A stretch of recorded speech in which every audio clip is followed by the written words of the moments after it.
voucher. We've already picked 2 people. They booked a car detailing service and laundry service, so they got $500, which I rang them today.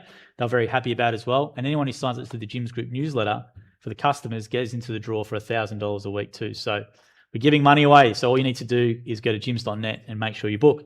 Now, Jim, before we get into everything as well, we've started putting out a bit of your libertarian type content. And we had one clip that we put out last Friday because we did the interview last week. And it was basically about politicians needing to work, to run that work from home. And you basically said they're making rules on me. I need to be able to make. And they've never run a business. They have no idea what it's like. Yeah. Correct. And around 400,000 views that one, so it went pretty viral, which was good. I'm sure they'll be happy with that. But guys, if you've got a question for Jim, please come up to the microphone, which is right there over here, and ask him anything you like. Who wants to go first? Anyone got anyone? First one's always the hardest. Everyone's always a bit shy, sort of going, who's going to ask? But it's real easy. Awesome. Someone's walking up. Yeah. Great. Dog wash. Great. Awesome. First, I just want to say that I'm from Dog Wash. We can tell. We won the stubby cooler.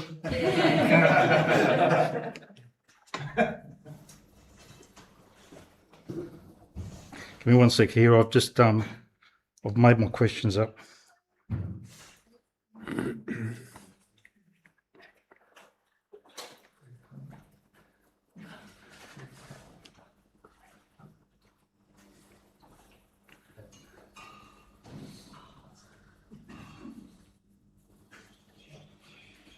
Bit of a silence there, Jim. I've probably got to fill it with something. Yes. Yeah. Anybody else got anything we want to ask while I'm getting it up? Okay, I'm good. You are good. All right. Okay, I'm not talking to this, am I? Yeah, just talk to that. Get your camera, get your face on the camera there, and it goes on TikTok, and away you go. Yeah. Okay. Jim, my first question. I've got a couple, but go for it. I'm happy to share. Do a couple. Okay. It's fine. Go for it. Okay, so my first question is to do with global pressures and the libertarian vision. Global pressures. They're 2 very different topics. Just listen to the question. All right.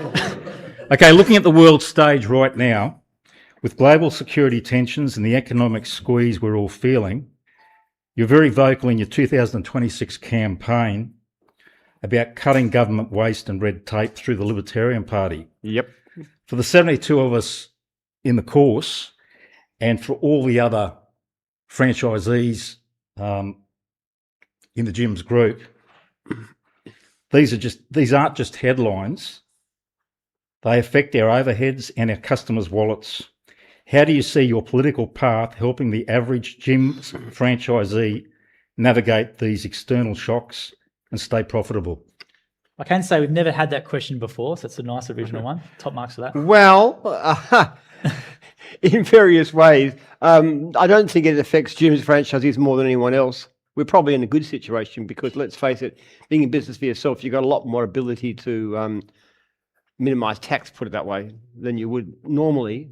People who are stuck on PAYG can't do a thing about it. But look, basically, we're being impoverished by this ridiculous, wretched government. We really are. The red tape, the tide of red tape is rising by the day. There's more and more stuff coming on. There's these health and safety regulations. They've got no concept of what works. You've got the franchising code, which is an absolute dog's breakfast. It really is. This massive, massive bureaucratic thing, this disclosure document we have to do. Everybody has to do it. I have asked hundreds of franchisees who's read it. I've got one person ever read it. It's completely useless, whereas simple ways of doing things like putting out a survey to all franchisees in every division and putting them on the web somewhere would do an incredible amount for franchising. But the stuff they're doing, all it does is enrich lawyers and financial advisors who produce nothing of value. Housing is just terrible. We're paying double what we need to for housing. We're paying much more for rent than we need to. So anybody who wants to buy a house or who's a renter is stung by this zoning. There are just so many ways. You could cut government bureaucracy in half with the most basic efficiency, and let's not even begin to think about whether the things they do are worthwhile. Simple efficiencies.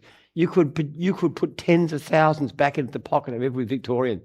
We just pay more and more taxes, more and more borrowing, more and more interest on the debt, and more crushing business. Victoria is the worst state in Australia for doing business. It really is. It's the most complicated, it's the most burdensome. It's a really shocking thing that this government has done. And the Liberal government is so piss weak, if you excuse the expression. It's so pathetic. They don't stand for anything. Now, back in the past, Jeff Kennett, he did some things. Liberals since then, they're so useless. And they won't touch zoning because they've got too many well-heeled supporters who are just covering them, who've got multiple properties. They might only be a tiny fraction of the population, but they support the Liberal Party for the funding. So the Liberal Party dances to their tune. They can't do anything about it. When it comes to zoning, I mean, Labor Party is terrible, but when it comes to zoning, the Liberals are worse. At least Labor's trying to do a little bit to take off the stranglehold. It's just bad. It makes me very frustrated. If I was going to launch a business, I would not, I had a choice, I would not do it in Victoria. It is a basket case and it's going to get worse and worse and worse until something happens. And every ordinary citizen, look, I'm not saying there aren't people to benefit, the elites, the bureaucrats, the high-level lawyers and stuff, they're doing fine. If you're looking at that 2 or 3% population who are sitting up there pretty with their hands on all the wheels of power, yeah, sure, it's good. But what about the rest of the 97% population? It's just a disaster. It really is. And I don't know whether we can do anything. But the way I look at it, we're not likely to win power. But every vote that goes towards the Libertarian is a message to government. People care about housing. They don't want super expensive housing. They don't want high rents. They don't want their standard of living cut by needless bureaucracy. And I just hope they'll make enough impact. People will listen. The governments will listen. Okay, my second question is to do with biohistory and organisational ethics. You spent decades researching biohistory, epigenetics, specifically how societies can lose their vigour and decline. Yep. You've often said that Jim's group is built on a foundation of servant leadership. Yep. Do you see the Jim's group ethics and values as a practical way to fight back against the social decline? Is our business model essentially a microculture designed to maintain the integrity that you feel the rest of the world is currently losing? Very well researched. We've never had that question ever before. Well done. This is a man who knows a lot. Yes, lad. Very, very good.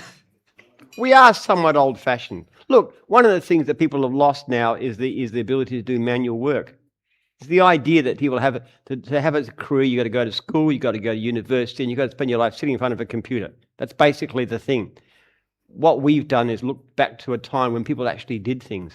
Like they work with their hands, they do useful jobs, plumbers, electricians, carpenters, gardeners, people who actually make something and do something physically. Often physical work, which is very old-fashioned today. So I think we hark back to an earlier and healthier time when that kind of thing was good. People take pride in doing manual. I like having calloused hands, actually. I spend a lot of time doing gardening. I think that's great. I wouldn't like to have soft hands, even though I am a keyboard warrior these days. But it's good. It's good. As to whether that's going to turn around society, I wish I could say yes, but no, it's not. Our society is so deeply corrupt. The wealth, the prosperity, the ease, the social media, the porn, the drugs, the alcohol, all the other stuff that's just dragging us down and down and down. I don't think... It'd be nice if we could do something to stop that, but it's not happening. It's just not. Can I ask one more question? You can. Go ahead. Go for it. I do have a fourth, but it's to be asked right at the very end because Right. it's going to involve the whole room. Okay. Right. All right. Okay, the third question is the Angel Wings legacy and the co-op proposal. I haven't a clue what that means. What's Angel Wings? You're going to find out. Okay, so you've shared your concerns about protecting the group's future once you earn your Angel Wings. Ah, okay. All right. Yes.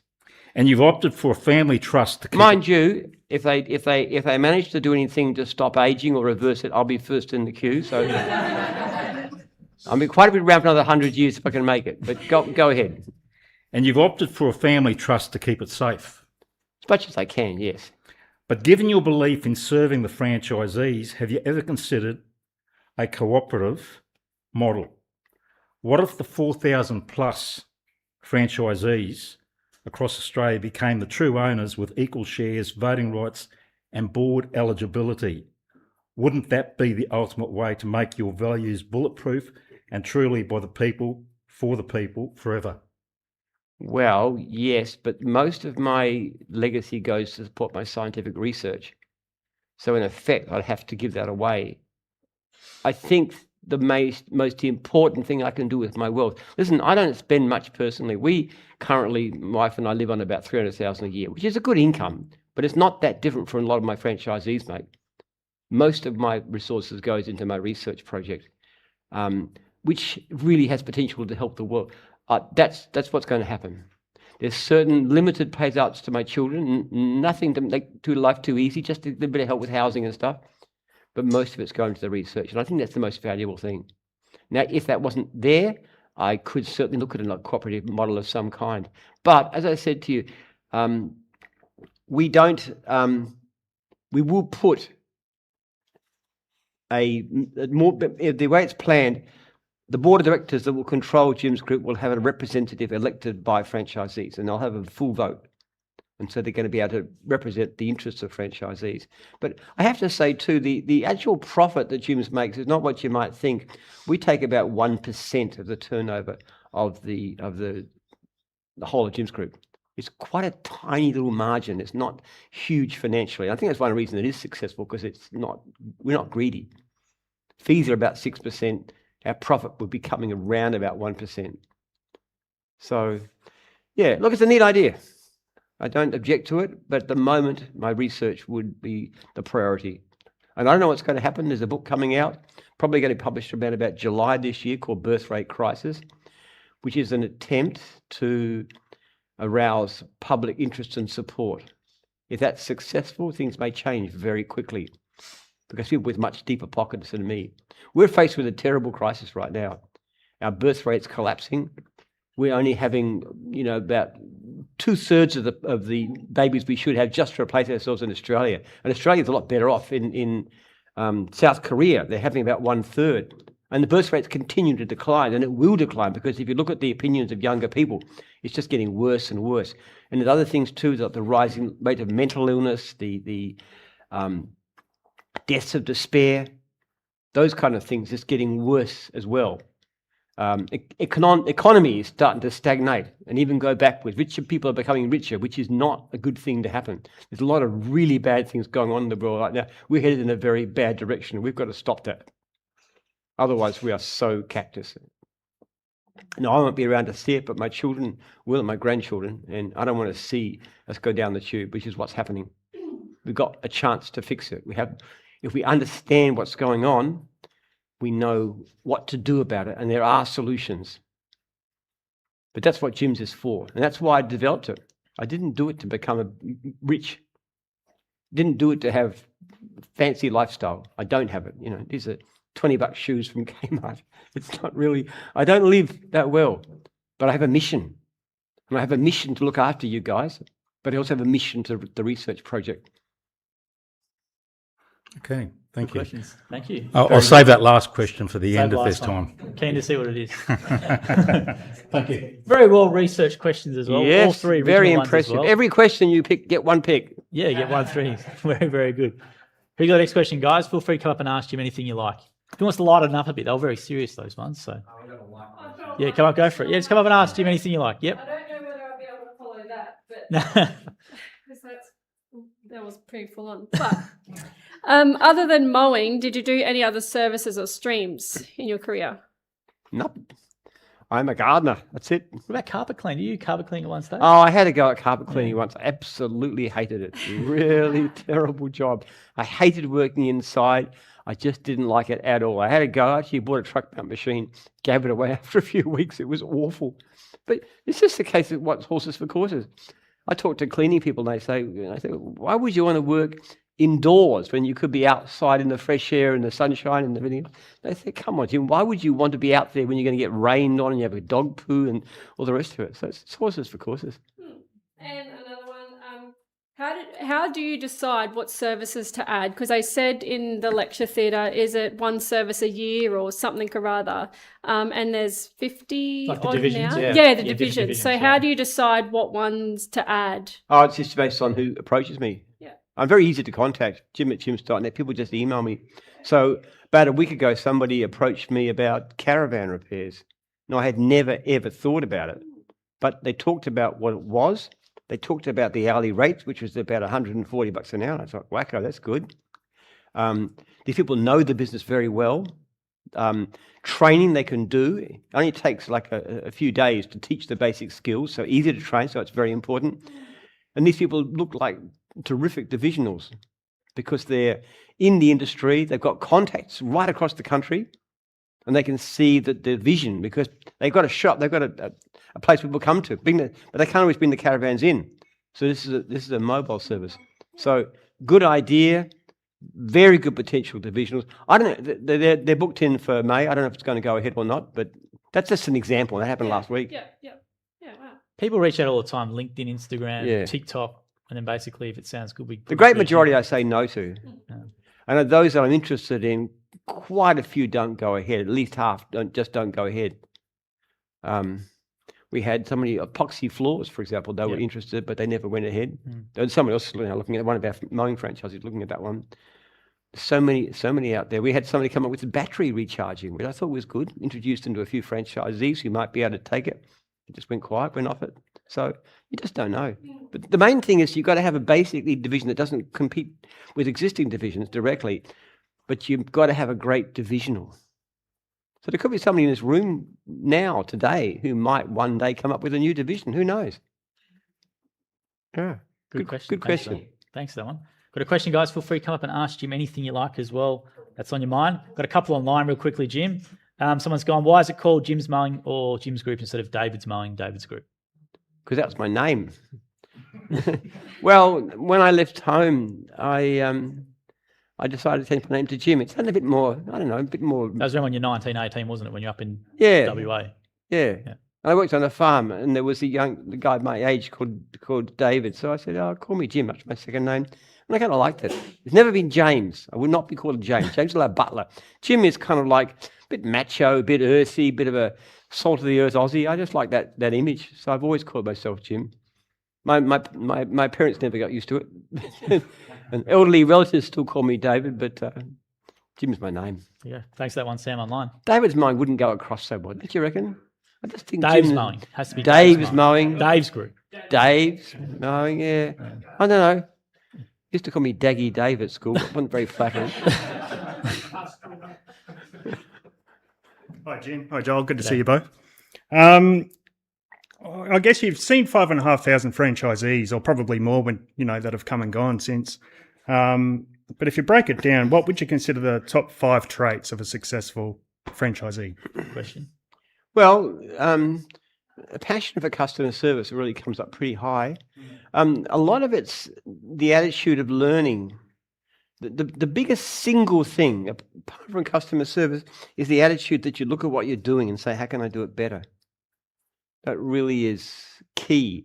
And good franchisees, the best ones, are people just always looking at it, no matter how good they are. Like I was talking to you this morning about the Tom, Dick and Harry, the 3 guys who did about upselling. So that is probably the single most thing. You need somebody who's emotionally stable. We do have problems with people who get depressed, go downhill in a hurry. That makes it very hard for them because you don't have like the support of somebody like in a workplace where people are alongside you and there's this secure salary and your boss telling you what to do. So you've got to be self-motivated to some extent. You've got to have a supportive partner. I would say if you're not, we love partners to come here. Actually, we don't charge.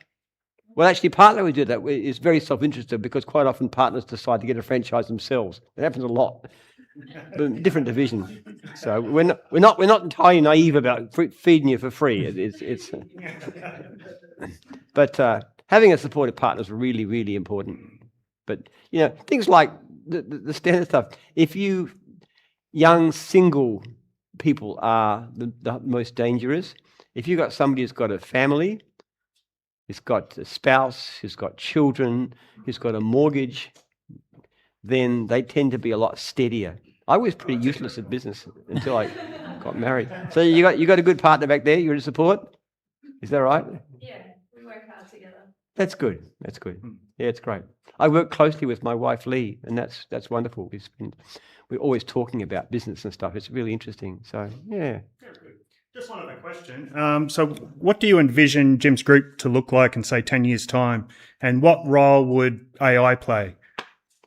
More and more, actually. The biggest change is going to be technology. We have some amazing things coming up with Jimbo, and even by the end of the year, it'll be a different business, I hope. Things like, we have a big problem that you can't reach clients. You can't get through to them. You get the call and you ring them and they don't answer. That's quite a high proportion.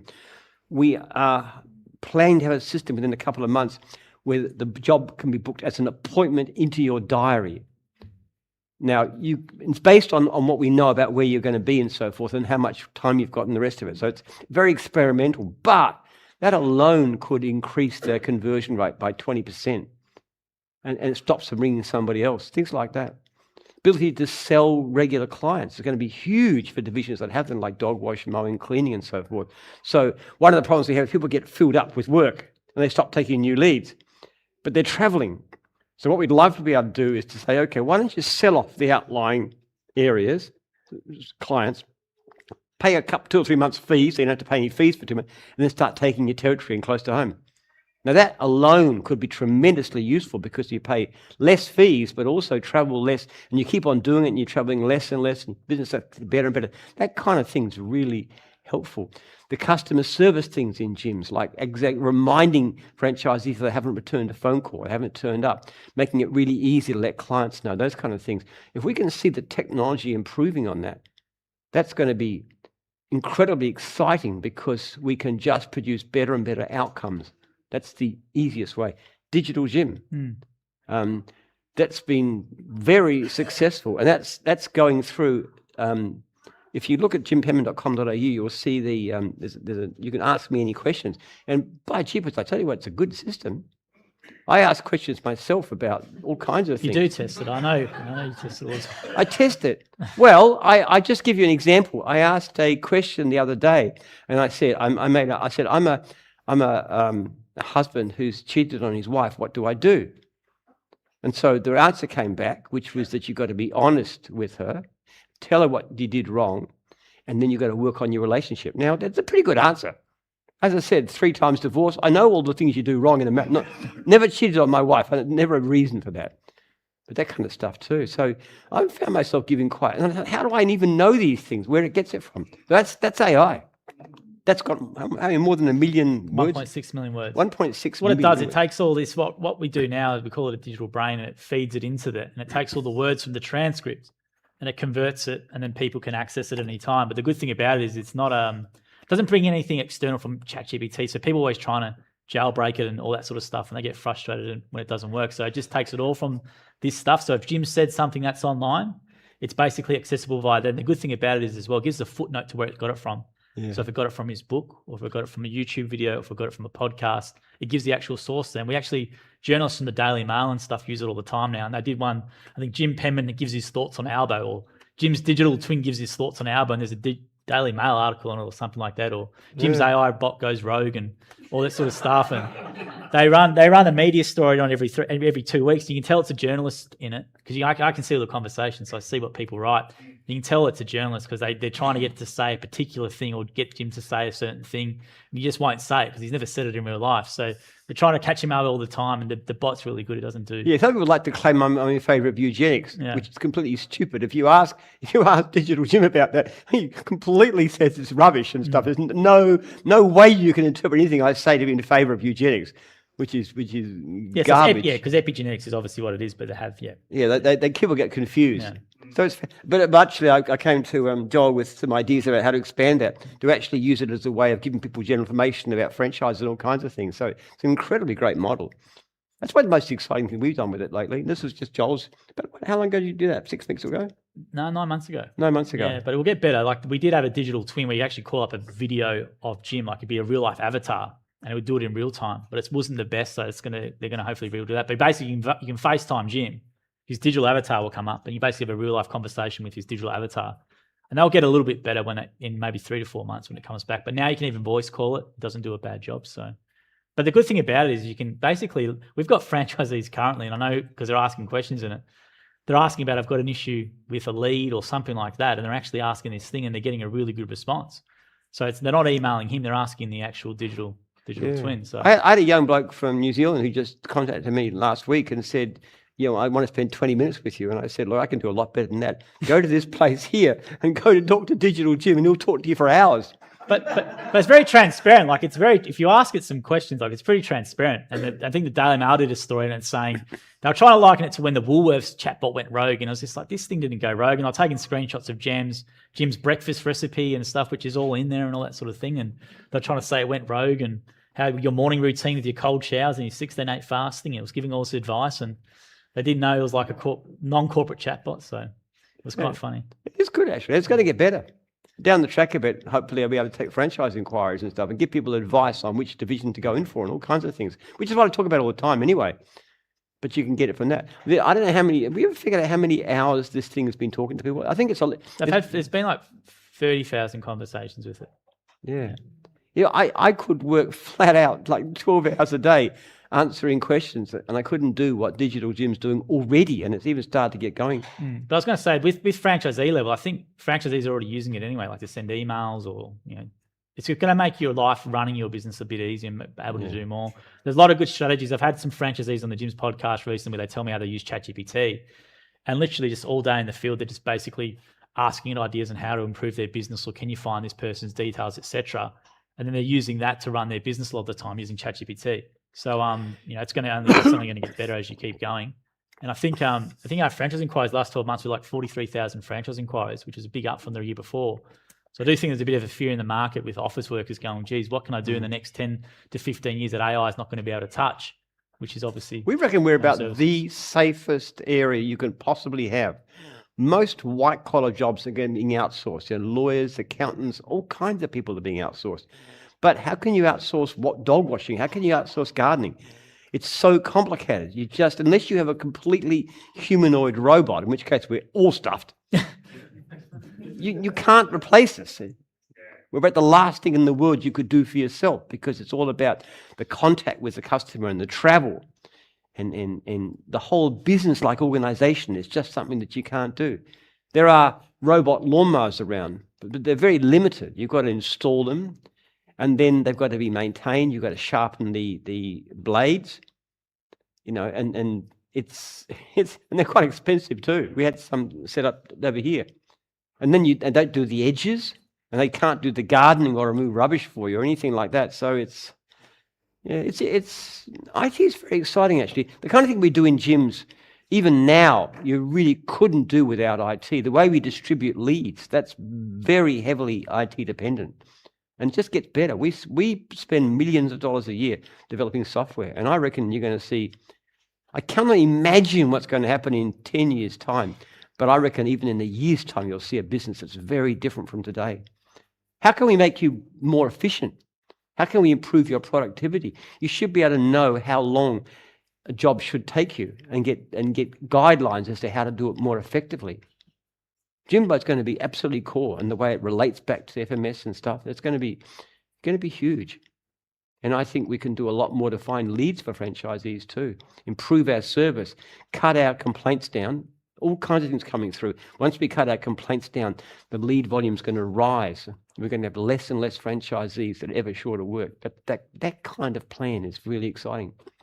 It does sound really exciting. There's no one behind me, so I'll steal one more question. Go for it. So as part of my research, I was just looking into, I guess, return on investment. And I guess it's incomparable to any other business really out there. So I guess, and don't take this as a complaint, please, but so how do you justify keeping the price of entry so low? And the reason I asked that is that after I made my initial inquiry, I went into my emails and just did a search on my emails, and I actually made an inquiry to join a franchise back in 2014. And funnily enough, the franchise cost was higher than what it is now. So I just found that fascinating. So I just wanted to know a reason behind A that. lot of things actually relate to the price of the franchise. To a large extent, franchisors make these decisions. Jim's is very anarchic in some ways. A lot of the decisions are made. Like, we never tell a franchisee what to charge for a job or how to organise their day. The standards of service, but we don't do that. A lot of what determines what you charge for a franchise is how much you're going to spend to get the person off the ground. So if you know you're going to have to spend a lot of money to get advertising done locally, push it locally, and to pay for work guarantee, for example, then you've got to charge more. Now, these days, it's not that difficult to find leads. I know we did a survey just not too long ago. We actually tried to work out for dog wash what the average payer to pay for work guarantee is. It's well under $1,000. It's very, very small, and a lot don't even charge it at all. So, for a division where there's a lot of work going begging, we tend to be very modest in our pricing. So if you actually take out the cost of the equipment and the training, like what you're going through here and that kind of stuff too, it doesn't often make a lot of money. But decent franchising is all about ongoing fees. Ethical franchising is ongoing fees. You shouldn't be making most of your money off sales. Yeah, makes sense. Yeah.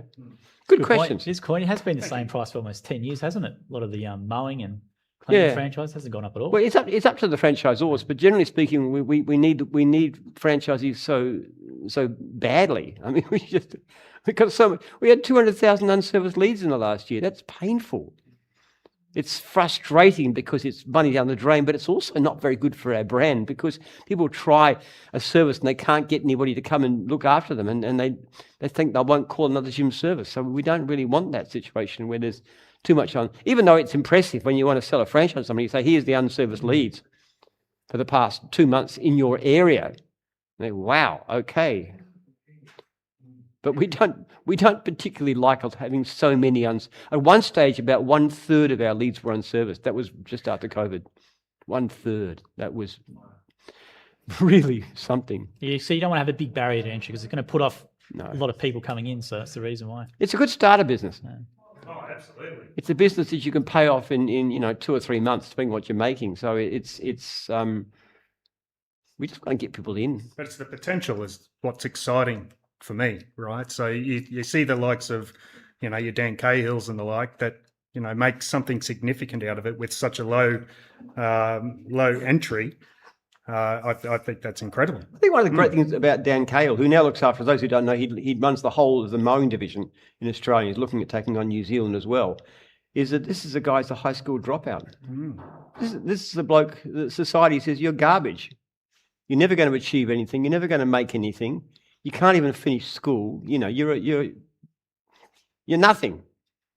He's in his early 30s. He's a multi-millionaire, and he's done so much good for so many people. He's just a great guy. We give that opportunity, which you wouldn't normally get. We call ourselves the Millionaire Factory because we really do give people an opportunity. I was talking the other day, one of my 10-year, I ring people on 10, 20, 30-year anniversaries, the big anniversaries, and there's one guy who comes from Liberia in West Africa, and he's spending money from his mowing business, launching a school and a clinic back in his hometown, back in Liberia. Isn't that fantastic? There's a guy who comes with nothing, but he's done so well out of the business that we've built for him. I just found that very moving. Thanks for those questions. Yeah, thank you. The irony is Dan Cahill went and gave a talk back to his old high school today to the year 11s. He didn't do year 11, so it was pretty ironic today, but that was all good. Yeah. He went well. If you want to be successful, we'll drop out of school. I don't know the school would like that particular list. True. Go for it.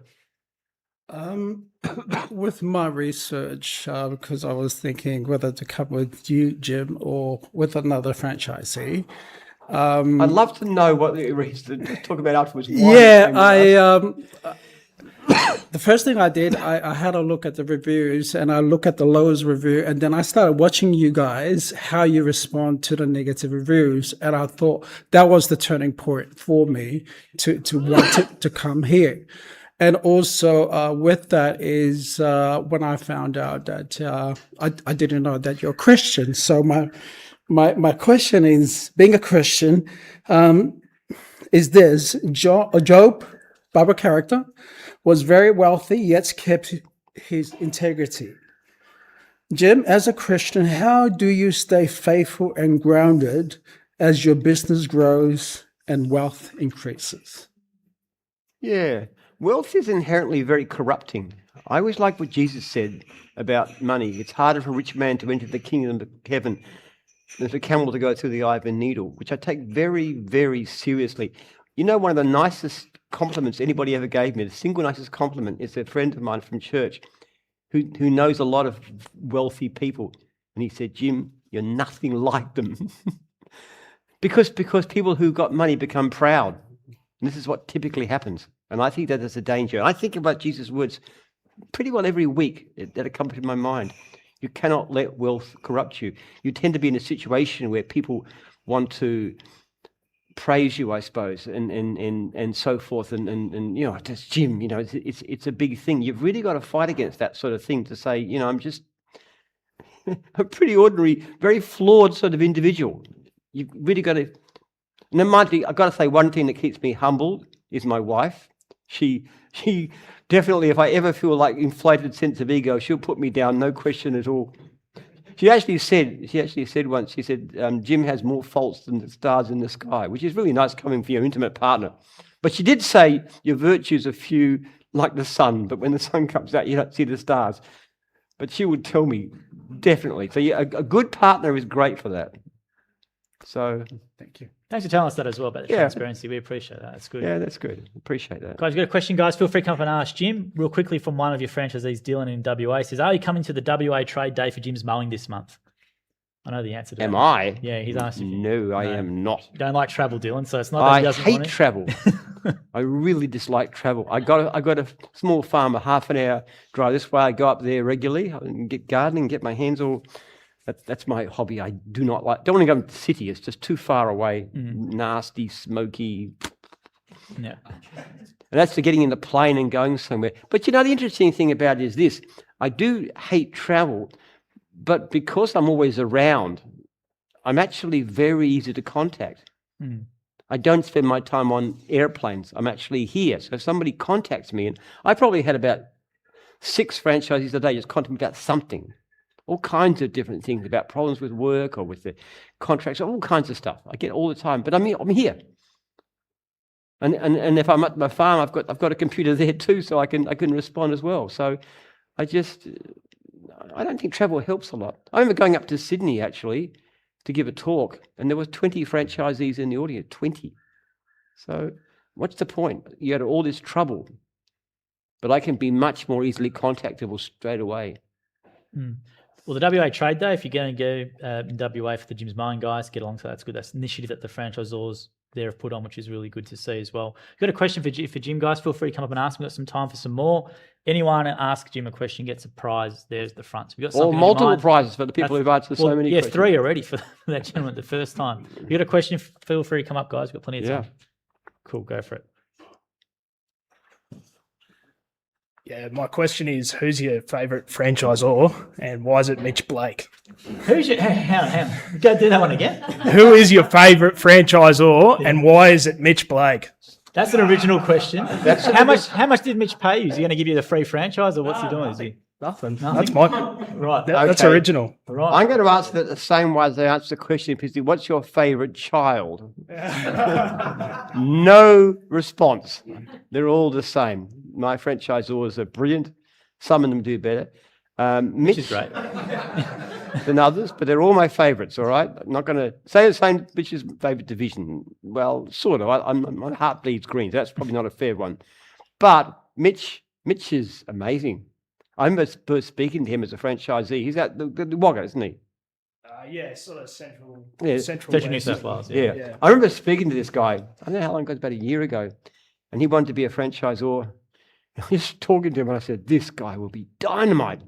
He is incredible. He's got a great attitude, great business, great customer service, just dynamic, full of ideas.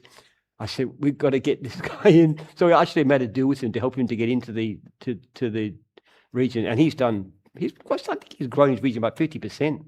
He's just absolutely classic. He's an absolute standout in terms of what he's done. And it's great too, because it's something I didn't even know until I spoke to him on the phone and just thought, I was so right about him. I just thought this guy is going to be so good. Okay, I'm next. So another question is, I suppose more so for your home services, should we be concerned about fuel prices, Middle East and more? Yeah. Yeah, we should. I'm not so much worried about fuel prices, because one great thing about the price of fuel going up, you know what that is, don't you? It's an excuse to raise your prices. Okay, back in the early days when there was big inflation, back in the 70s, early 80s, that kind of time, it was great because I talked to a client. He said, "Look, I'm sorry, the price of petrol is going up. We're going to have to raise your price, so and so and so and so." Now, I would do something like put a $5 increase. Of that, probably about 2% is the actual cost of the fuel. So you can use the fuel as a reason to raise prices. And one of the biggest mistakes we make in gyms is we don't raise our prices enough. Very occasionally, a franchise will overcharge, but overwhelmingly, people don't understand. I was talking to a franchisee last week, and they were concerned about raising prices. I actually had a conversation between me and them and the franchisor. It was all email. And he was worried that if he raised his prices, he'd lose both me and his franchisor. It's the same thing. Just start raising your prices. Your customers love you. They're not going to go somewhere else because you put a few bucks on. So no, I'm not worried about the price of petrol. The only thing that would worry me about petrol is that if it became short of supply. So a franchisee contacted me today and said, what happens if petrol's become unavailable? If you can't buy it and we can't work, what are you going to do? And I said, if you're completely in a situation where you can't work because you've got no petrol, we'll suspend your fee, just like we did during COVID. But generally speaking, it's not going to worry us because we have the amazing privilege of being in a high demand business where we've got more clients that we can cope with. You can put your prices up 5% and that'll cover your petrol and you'll give you a nice holiday in the Gold Coast, okay? Wherever you want to go. And you're Fred? I'm Fred. Yeah, he messaged me about you today. Do you want to tell Jim what you're doing prior to this? Yes, but yeah. And you did 9 months as an independent, roughly, or how long have you been independent? Mowing? 5 years. 5 years. Yeah. So why have you decided to then come to this after being an independent? Yeah, that's a great question. It just seems obvious, and yeah, Mitch is doing great work out there, and yeah, I'm excited. Yeah. We wanted to do an interview with you just shortly on the track to see how you go. Because the very typical response, as I said this morning, I have enormous respect for independents who achieve anything. To be in business after 1 year, you've beaten the odds. The people that have come across from being independents into Jim's group, their income usually rockets. Glenn Camilleri was one of my early franchisees who wasn't independent, and he came across, I think he'd been going for 6 months and he was making $600 a week, which we're talking early 90s. I think his first week he made $1,500, and he now runs Easy Rental, which is quite a major business providing tools and equipment for franchisees. So it's just that's a very common response. If you're good enough to be independent, you'll be an absolute dynamo as a franchisee. Yeah, I've interviewed a few of them who come independent and they come to us. And the one thing that always stands out to me is not only with Mowing, it's other divisions as well for independents, is one guy might go, I was an independent for 10 years. I never had someone walk up to me in the street. I've been a Jim's Mowing guy for a couple of months. I've had multiple a week walk up to me. I think that's the big thing, is the trust in the brand. And that's that trailer at the front of the place. People feel comfortable and trust you to go up to you. And that's a big one as well. And I want to see how your pricing goes too. Because one of the things you're going to find is it's a lot easier to get your price. You can charge at least another 10, 15% of what you used to be charging. Yes. Yeah.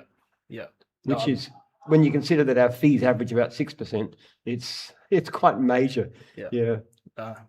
I've been wanting to do it since I was 18 years old. So I still remember your day out with Matt Thorpe 6 years ago, watching that. Yeah. Cool. So you've been watching us for a long time. That's good. Time. There you go. Yeah. Thanks for letting me know, Fred. Good luck. 23, yeah? 23? 24. Good start. Good age to do Well, it. congratulations on what you've achieved. I take my hat off to you. I really do. One of the nicest things during COVID was some of the independents actually contacted me and thanked me for standing up for them because nobody else did. You're probably the most talked about man in their Lawn Mowing Contractors Association group, which is quite big on Facebook. People, if you're part of that group on the I mean, a lot of them don't like me, obviously. Yeah. You know, we're the big. But the other thing some people do say is that we tend to raise prices in the industry because we're known as being high charging. So that gives them more of an ability to increase their own prices than they would have had otherwise. It sort of professionalises the business. I think Luke from the Australian Lawn and Gardens podcast did a survey of 700 independent contractors, and the average hourly rate just keeps going up, and it's like more than 100 and something bucks for the independents now, which never used to be the case for a long time. So I think we have helped the industry. I really do. But I'm always positive about those guys. I just think I'm a lot of respect for them. Absolutely. If you've got a question, guys, for Jim, feel free to come up and ask anything. We've got time for a couple of more. Anyone who asks Jim a question goes on the prize as well. Awesome. There's a lot of good stuff here. There is. Monopolies, beers, everything. Yeah. Hi, I'm Brett. Before I noticed you were talking about your concerns about mental health in society right now and things like that. I'm just wondering whether you see an opportunity. It's well known that hard work, exercise outside, the benefits that can give. Do you see an opportunity for us as franchisees to provide a safe place for people to use that type of environment in order to pull themselves out of what has probably got nothing to do with their making in the first place, and whether we can't help people conquer that problem? Well, look at mowing, gardening as a classic example. If you look at what makes people happy, and I read a lot of this kind of stuff about what's happiness, okay? There's a few things that are really mood. First of all, flexibility. Control of your own time is a very big driver for happiness. Working outside, seeing sunlight is a big positive. Being in contact with nature is a big positive. Physical exertion is a big positive.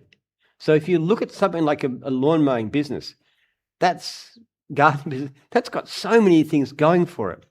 The only, and look, you look at most divisions, you look at dog wash, and if you love animals, it's a fantastic job. You're working all the way with them, but you've got the flexibility, you know, it's just a great job.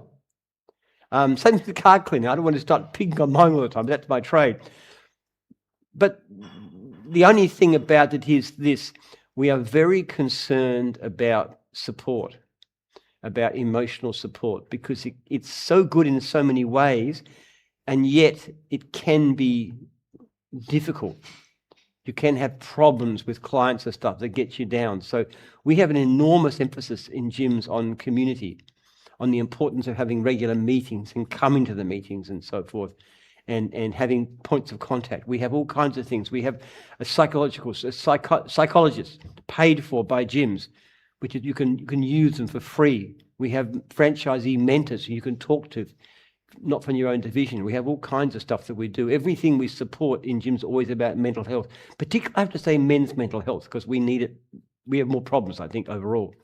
I was thinking also to the idea of a franchisor offering a psychologist or the opportunity to refer us to clients that would benefit from getting out in the outdoors and doing that type of getting psychologists to here's your prescription for your mental health problems. Buy a Jim's franchise. Now that will be very good. No, but I mean, for example, it's quite well known that they will say, you know, exercise and all that type of stuff. I do think when we do the franchise, I've always I agree with you, because I'm doing a lot of interviews with ex-corporates, and they always say mental benefits and health and stuff. And we don't really promote that as being a franchisee. It's like, you know, be your own boss and earn your income. We don't say mental health benefits and health benefits. We don't promote that enough. But in regards to franchisees, we've actually got some franchisees who are very passionate about it. A guy called Craig Smith in carpet cleaning. He's got his own custom shirt with like mental health hotlines and stuff on, and he's in people's homes all the time, and he reckons he referred 8 people to like psychological support and stuff like that with his shirts and things like that. So we do have franchisees who take that initiative, and we encourage that at a local level. That's great. A lot of them will do like trademark, you know, the nice colourful trademark shirts with "This is a conversation starter." Mm-hmm. A lot of them will have a custom ones of those. Craig's got his own one, which is like Mates Incorporated, and he has like suicide prevention things on his shirt, and that opens up a lot of conversations with his clients, and he does that deliberately. Mm-hmm. He's helped a lot of people with that as well. So we do have franchisees who do their own initiative and franchisors who buy shirts and and things great. as well. That's But great. yeah, we should promote more the mental health and the well-being benefits for sure. I think one of the most wonderful Sorry, things. you- Sorry, Beg your pardon, please. I was going to say we hear so many stories about franchises who do wonderful things. Well, the only reason why that's fresh for me because I interviewed Craig 3 weeks ago, so it's going to go out next week where he talks all about that sort of stuff. We've got a so- mowing guy in Adelaide who spends all his time, spare time working with the homeless because he makes a very good living out of 3 days a week, and that's what his mission is. There's another guy in Queensland I was talking to who did do a thing on him. That was the one who did a lot of fostering of kids. Yeah. That was like Yeah, his- another guy in Warrnambool does that too. Yeah. A secondary topic that came into my mind when you were talking about the trade show in Western Australia. I mean, is there anybody else in the world maybe that has had enough experience or enough contact with people who work with machinery every day? Has it ever played a role in recommending to producers how to improve their products and how Good to, idea. Yeah. like, for example, the life of a battery and all that? It's a type great of- question. And Dan Kale went up to Brisbane with Bushranger the other day, and they were asking him for his feedback on all that sort of stuff. So he was giving him feedback about, this needs to be shorter or this needs to be longer and stuff like that. So we do have a lot of suppliers linked in with the divisions and the franchisors, and they will get feedback from franchisees and give them stuff to test in the field. That's quite common, actually. A lot of the battery stuff that's made now, I would say a lot of the changes to the battery stuff, when it first came out, it was pretty rubbish, to be honest. Very easy to break, all that sort of stuff. And a lot of the stuff has got way more commercial in terms of metal chassis and all that sort of We stuff. often pressure them about battery life. That's the big thing. A lot of franchisees use electric stuff for their brush cutter and their peripherals, and they still use petrol for the mowers. So if we can get the battery life on the mowers up, that's tremendous advantage, particularly when you've got issues like the current problems with the price of petrol and maybe the availability of petrol. I think if we can get ourselves off fossil fuels, it's very good for security point of view, as well as what you might think of for the environment. And I think it's actually quite cost effective these days. I think from my point of view, for example, I'll be starting with petrol, only because I need to establish myself, and that's. But my plan is to go electric, but I would like to run a van, and so the whole idea of having not a van for driving a time bomb type of thing, with fumes in the back, etc., etc. Yeah, I interviewed a guy called George, which is coming out 2 weeks. He has the whole battery set up. So battery stand on, ride on, the whole Greenworks range battery in a van. And that's what he does it exactly for as well. He said the same thing. No smell of So fuels. tell me, why did you choose to go petrol initially instead of battery? What was your reasoning? It was. Well, I've been an avid watcher of the videos. I thought I picked up really early in the piece that when the grunt needs to be there, you can count on petrol more so than electric. Although I realise the gap is closing. Excuse me, and I was also early on made aware, I think by one of your videos, is that there are certain council jobs that will not be sort of even considered unless you are running electric stuff.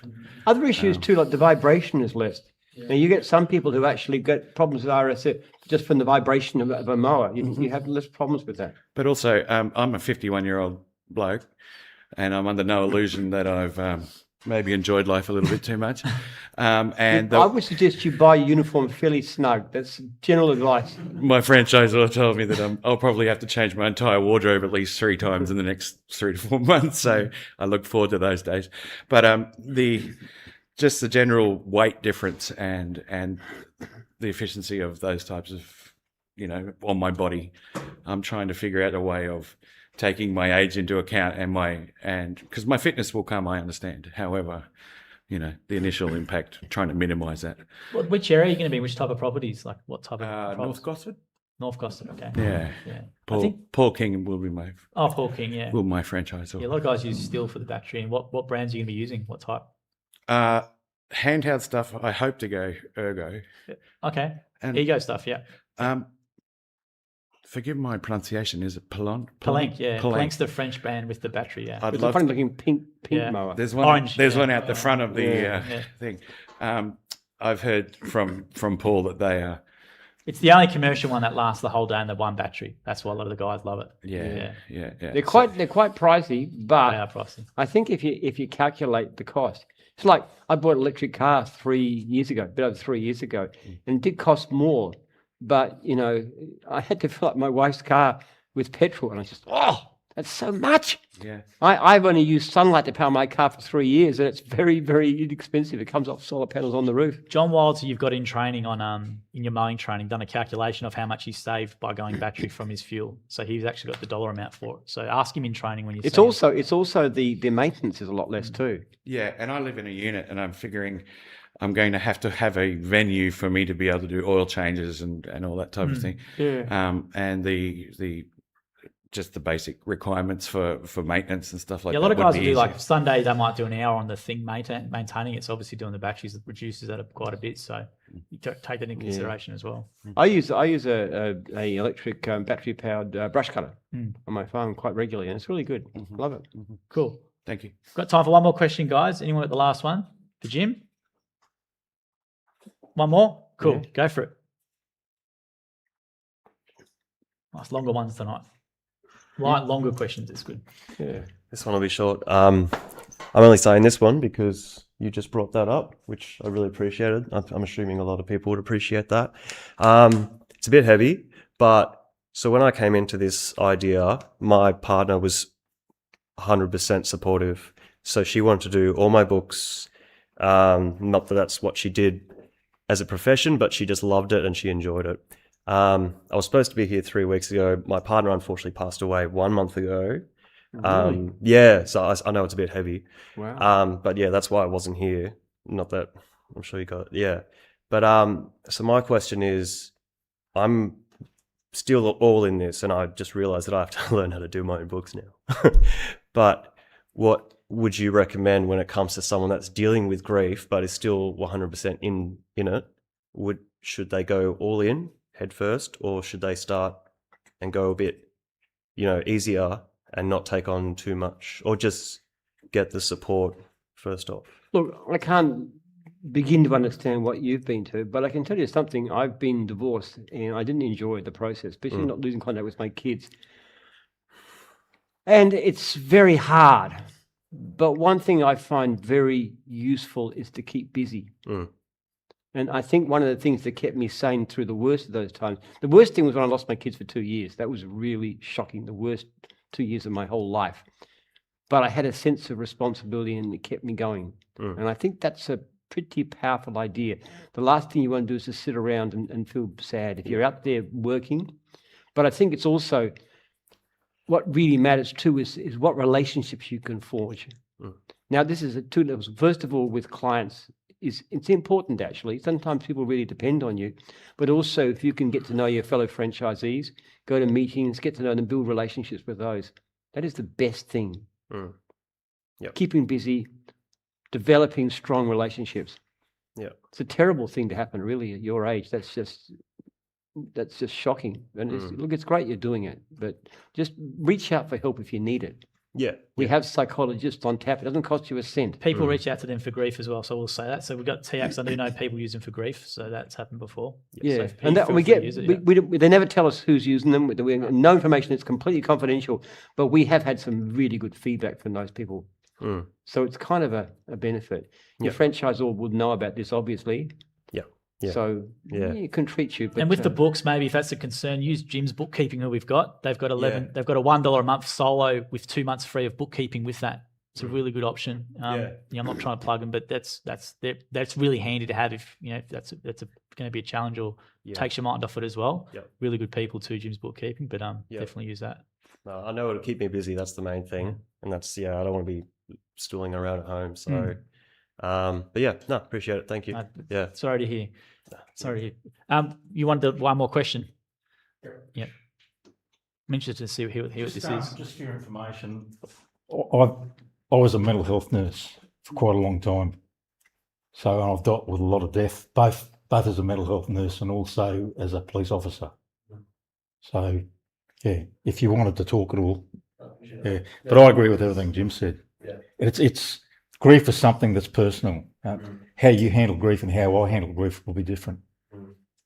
Thank you. Okay. This one is It's called the super secret informant. Okay, and it's going to involve people here, not in what I tell you, but I'm pretty sure it's going to get a reaction from the group. And we want your honesty, Jim. Okay. I never answer a question any other way. Okay. Nor does my AI, my digital Jim.